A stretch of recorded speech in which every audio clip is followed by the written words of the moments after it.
Good morning everyone. मैं आपकी हिंदी की टीचर हूँ। आज मैं आपको कक्षा 8 के पाठ 3 दो डॉक्टर कहानी को पढ़ाऊँगी, जिसके लेखक हैं सुदर्शन जी।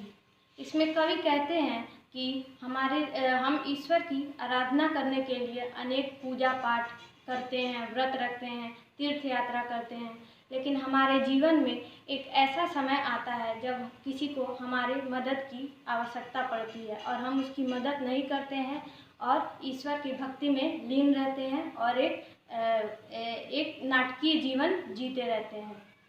इसमें कवि ने यही बताने की कोशिश की है इस कहानी से कि आखिर सच्ची भक्ति क्या है। आइए हम इस कहानी को जानते हैं। इस कहानी में दो मुख्य पात्र हैं, एक है फकीर चंद और एक है अमीर चंद। फकीर चंद और अमीर चंद दो डॉक्टर थे। दोनों एक ही कॉलेज में पढ़ते थे, एक ही कॉलेज से पढ़े हुए थे और एक ही बाजार में अभ्यास कर रहे थे। दोनों घनिष्ठ मित्र थे। दोनों एक दूसरे से बिल्कुल विपरीत थे। फकीर चंद पुराने ख्यालों का था। वह ईश्वर की भक्ति में लीन रहता था और किसी की मदद नहीं करता था। लेकिन इसके ठीक विपरीत अमीर चंद दूसरों की मदद करने वाला व्यक्ति था, एकदम बिल्कुल खुले स्वभाव का था। एक दिन फकीर चंद ने अमीर चंद से कहा कि न तुम कभी पूजा पाठ करते हो, न मस्जिद जाते हो, न मंदिर जाते हो, लेकिन कल अष्टमी है, कल तुम पूजा करो। अमीर चंद ने कहा, क्यों नहीं, आखिर मेरे दोस्त ने कहा है तो करना ही पड़ेगा। अमीर चंद अगले सुबह अमीर चंद नहा धोकर पूजा पाठ करने के लिए बैठ जाते हैं। तभी कुछ देर बाद सड़क की सफाई करने वाला माधी हाँफते हुए उनके घर आता है और कहता है, डॉक्टर साहब कहाँ हैं? डॉक्टर साहब की पत्नी सावित्री ने माधी से पूछा, क्या हुआ माधी, तुम इतने घबराए हुए क्यों हो? तो माधी ने कहा कि माँ जी, मेरे बेटे छोटू की तबीयत बहुत ख़राब है, वह बिल्कुल बेसुध पड़ा है, उसे होश नहीं आ रहा है, इसलिए मैं डॉक्टर साहब को लेने आया हूँ। सावित्री ने कहा कि माधी यहीं बैठो, डॉक्टर साहब अभी माला फेर रहे हैं, माला फेर के निकलेंगे तो तुम उन्हें ले जाना। माधी वहीं पे दरवाजे पे बैठकर डॉक्टर साहब का इंतजार करने लगा। कुछ देर बाद माधी डॉक्टर साहब के दरवाजे के पास जाकर बोला, डॉक्टर साहब, लेकिन डॉक्टर साहब ने कुछ नहीं बोला। फिर दूसरी बार माधी ने कहा, डॉक्टर साहब। डॉक्टर साहब ने गुस्से में बोला, क्या है, कौन है, तुम्हें पता नहीं मैं माला फेर रहा हूँ? तो माधी ने कहा कि सरकार, मेरे बेटे की तबीयत बहुत ख़राब है, वह बिल्कुल बेसुध पड़ा है, उसे मदद की ज़रूरत है, मैं गरीब इंसान हूँ, मेरी मदद कौन करेगा, मेरी मदद करिए। इतना बात सुनते ही अमीर चंद का गुस्सा बिल्कुल शांत हो गया और वह माधी के घर उसके बेटे का इलाज करने के लिए चला गया। वह सुबह से भूखे प्यासे माधी के बेटे की तबीयत का इलाज करने के लिए दोपहर तक भूखे प्यासे रहा और जब तक उसे होश नहीं आया उसका इलाज करता रहा।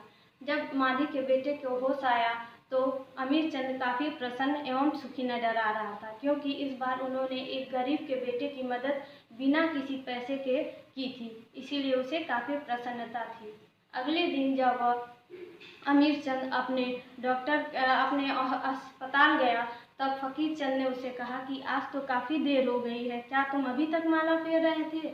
मगर अमीर चंद ने कहा कि मैं माला फेर नहीं पाया, क्योंकि मैं माधी के घर चला गया था उसके बेटे की तबीयत का इलाज करने। फकीर चंद को गुस्सा आया, मगर फिर उसने कहा कि तुम कल भी नहीं ईश्वर के दर्शन करने चलोगे? अमीर चंद ने कहा, जरूर चलूँगा। अगले दिन जब फकीर चंद आया उसके घर, अमीर चंद के घर उसको लेने, तो अमीर चंद वहाँ पे नहीं था, क्योंकि छोटू की तबीयत फिर से ख़राब हो गई थी और वो वहीं चला गया था। फकीर चंद को फिर से काफ़ी गुस्सा आया, वो वहाँ से चला गया। अमीर चंद को छोटू का इलाज करते करते रात हो गई। रात में सभी सो रहे थे, तभी अचानक 3 बजे रात को फकीर चंद की आंखें खुल गई। उसने सोचा, क्यों नहीं इसी वक्त ईश्वर की आराधना करूं, और नहा धोकर ईश्वर की आराधना करने बैठ गया। तभी अचानक उसके कमरे में एकदम उजाला यानी प्रकाश छा गया और उसने नज़र उठाकर देखा तो उसके सामने साक्षात भगवान यानी परमात्मा ने दर्शन दिया था, जिसके उन्होंने उससे कहा कि आज अनेकों ने मेरी आराधना और पूजा की है, मगर मेरा एक ही सच्चा भक्त है और वो है तुम्हारा मित्र अमीरचंद, क्योंकि उसने आज एक गरीब के बेटे की जान बचाई है और अपने कर्तव्य को निभाया है। इतना कहकर और ये कहा परमेश्वर ने कि वह मेरा भक्त नहीं लेकिन बिल्कुल भक्त राजा है। और इतना कहकर भगवान वहाँ से चले गए। अगले दिन फकीर चंद अमीर चंद के घर सुबह सुबह गया और उसे सारी बात बताई और बोला कि आज मेरी आंखें खुल गई हैं। आज तक मैं जिस अंधकार में जी रहा था, आज मुझे सत्य का ज्ञान हो गया है। आज तक तुम सिर्फ मेरे ही प्रिय मित्र थे, मगर आज तुम मेरे भगवान के भी प्रिय मित्र बन गए हो। और दोनों के आंखों में श्रद्धा भरे आंसू उमड़ पड़े। यहाँ पे आपकी कहानी खत्म होती है। इस कहानी से हमें क्या शिक्षा मिलती है कि हमें दूसरों की सेवा करनी चाहिए, किसी मजबूर एवं गरीब की मदद करने के लिए कुछ त्याग करनी चाहिए और हमें ऐसी भक्ति करनी चाहिए जिससे दूसरों का भी उपकार हो सके, तथा कर्म को हमें ऐसे कर्म को महत्व देना चाहिए जिससे सबका भला हो सके। बस आपकी कहानी यहाँ खत्म होती है। अब आपको इससे संबंधित नोट्स आपके व्हाट्सएप पे प्रोवाइड करा दिए जाएंगे। आप उसे लिख लीजिएगा और अच्छे से याद भी करते रहिएगा। Thank you.